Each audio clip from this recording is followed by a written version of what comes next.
Hi, I'm Mark Coco. I'm the safety manager for Martin County School District.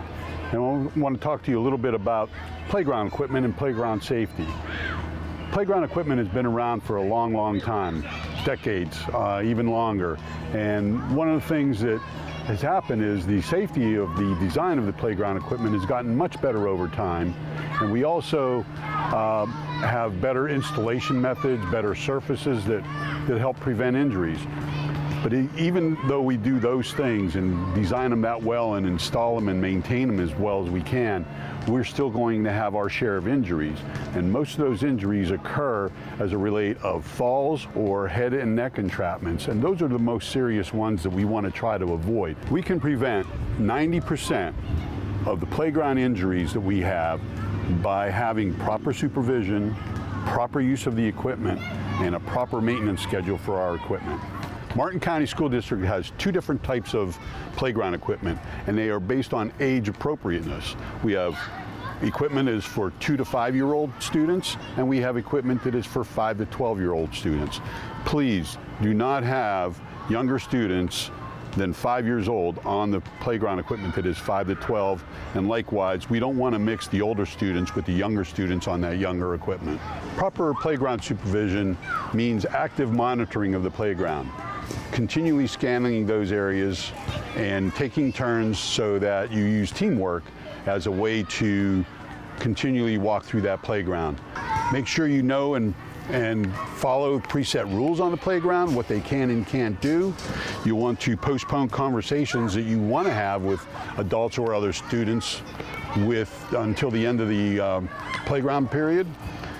And praise good behavior and gently but firmly correct unsafe behavior. You'll want to watch for unsafe horseplay, and you'll want to remove unsafe modifications such as ropes. Today we have Riley on a slide to demonstrate why we don't want children to wear hoodies or other clothing that can get caught and cause an injury, such as a strangulation.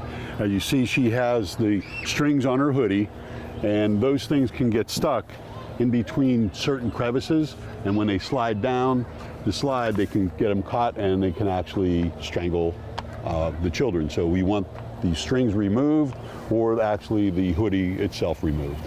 We want only one child on each slide per slide. So in this case, we have a double slide. You can have one on each, but no more than one. Not like this situation where they want to slide down the same slide at one time.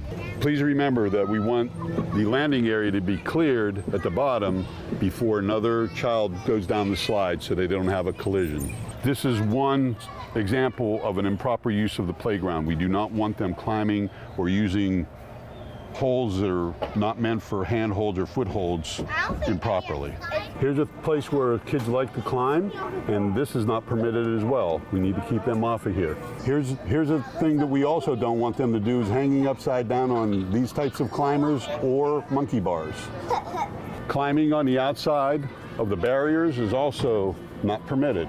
If we do have an accident on the playground, remember, we need to document as much as we can related to that accident. We need to know what the student was doing, what the student was wearing, were there any witnesses, what type of injury it was, are there any videos of the accident, so that we can properly investigate this accident to prevent a reoccurrence if possible.